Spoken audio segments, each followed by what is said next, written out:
Okay, thanks, Margaret. Thanks everyone for being so brave and staying here in the Friday afternoon after 2 long days and really interesting presentations.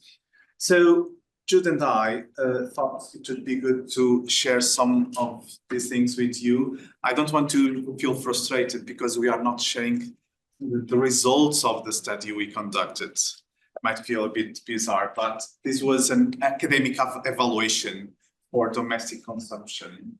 But we thought that we could just have a conversation about the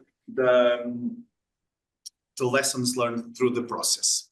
But first things first, a bit of an introduction. Both Jude and I are fellows of code, and I'm also part of City St. George's University of London. I'm the joint program director of our MA in academic practice and with some background and online and distance education. Good. Would you like to say something about yourself? Thank you very much, Luis. As you've already introduced me, my name is Jude, and I'm a lecturer on the Global MBA, University of London. I teach strategic management. Thank you. So I've already mentioned a few things here. So we were asked to look at an online international program. And so therefore, the fact that we are part of this session. And for almost a year, we looked at different data. And oh, by the way, a year ago, Jude and I came to this conference to ask for some help. We were a bit unsure about the process. So we had a full house with people very keen to help us and to suggest a few ideas, which was very helpful. So there you go, a few slides from last year. And September 24, we were able to send our final report. Thinking about the project, and I won't say much about the program and etc. as I mentioned, but the main idea was to focus on the role of the online tutor support for independent students. And the program team wanted to know a bit more about the effectiveness of this strategy. So we looked at a few things. We analyzed previous academic data. We looked at relevant data in that respect. We looked at details from the VLE as well. We collect some data through focus groups, for instance, with students and tutors. Not many participants though. And we added some recommendations as part of our report. Have I missed anything, Jude? No, that's fine. You're doing well. And I think it's over to you, actually, Jude. The next. Thank you very much, Luis, for the introductory part of the presentation. The slide we've got up there captures the work we did essentially because we set off with a bit of worry.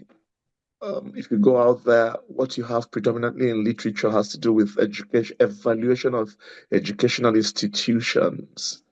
The task we were given related to special provision. So there wasn't any literature out there addressing the kind of task we were burdened with. Sorry if I use that word wrongly, burdened. So like Louis said, we had to bring it to RIDE 2024 to solicit ideas. Part of what we had to deal with was the appropriate model for the nature of work we were doing. Again, that also led us into some of the methodological considerations we had to make. Of course, due to the contemporary nature of online learning, distance learning, distinct from the traditional educational practices, there are no clear-cut approaches to deal with the kind of provision that we're evaluating. So we took a pragmatic approach, and we also leveraged the constructionist orientation, which enabled us to draw deeply from our individual experiences as practitioners in making considerations, in relating to literature we had to deal with, as well as the data that were generated in the course of the evaluation. Louis, can we go to the next slide? So, as the slide says, of course, we had to consider an appropriate conceptual framework for the work, and there was none out there. As a result, we took a pragmatic approach, and we had to consider every bit of data that we were able to generate, beginning with interviews, discussions from the program managers. Again, bearing in mind that we're not evaluating a program per se, we were evaluating a provision.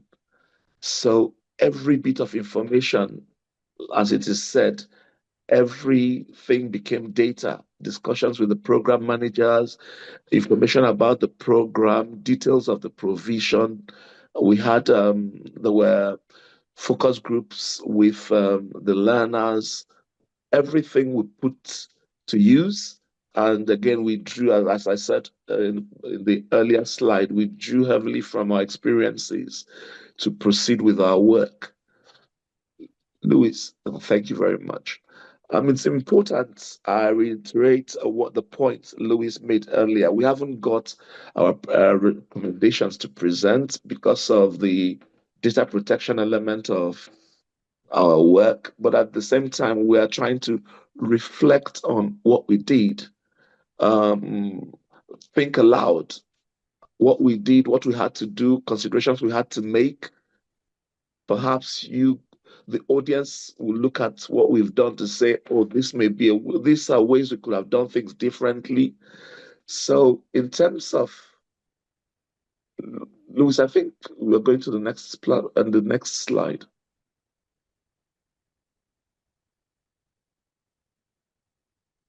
Yep, that's it, Jude. Okay, thank you very much. Yeah, sorry, Yeah. it wasn't, I had a technical glitch from my own end. Okay. So we had to, so this is really about thinking aloud, reflecting on what we did with the audience to see if there are ways we could have done things better, differently, or better. And we learned, of course, it was an external program of the university. And when you look at the literature talks about evaluation being internal to the organization. So this was a unique situation where an external party, was carrying out an educational evaluation. And as a result, we tried to develop some unique framework, beginning with introductory evaluation and the full evaluation at the end of the day. Also, we evaluated the teaching needs of the students to make recommendations. Of course, some of the modules generated data and results that we found relevant in improving the quality of some of the other modules that we looked at. And another good thing we were able to achieve in the course of the evaluation was developing expertise. Like we said, this is completely new, contemporary.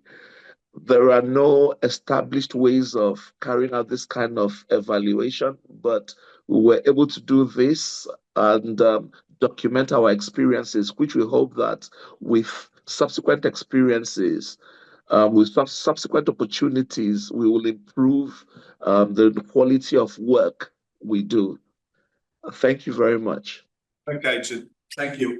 Just less than a minute from me to finish off. I'm conscious of time. So just to reiterate some of the things Jude just mentioned. The first one is that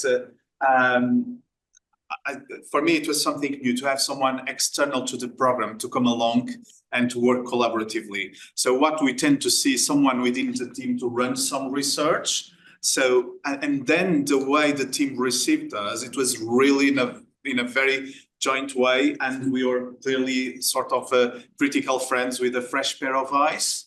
And at a certain point, there was another team member that joined the leadership team, and she was so efficient and interesting. At times, I felt we are useless because everything we mentioned, they are already doing. So we don't have much to add to the final report, but we reflect on that, and the conversations we facilitated were a way of them verbalize the things they wanted to implement.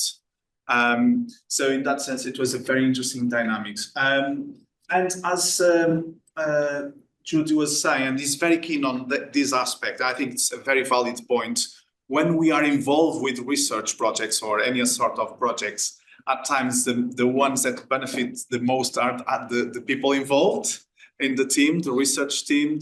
So what Jude is trying to say is that we have some expertise that we could apply to other programs should someone be interested. Not because it's us, it's the Code Center.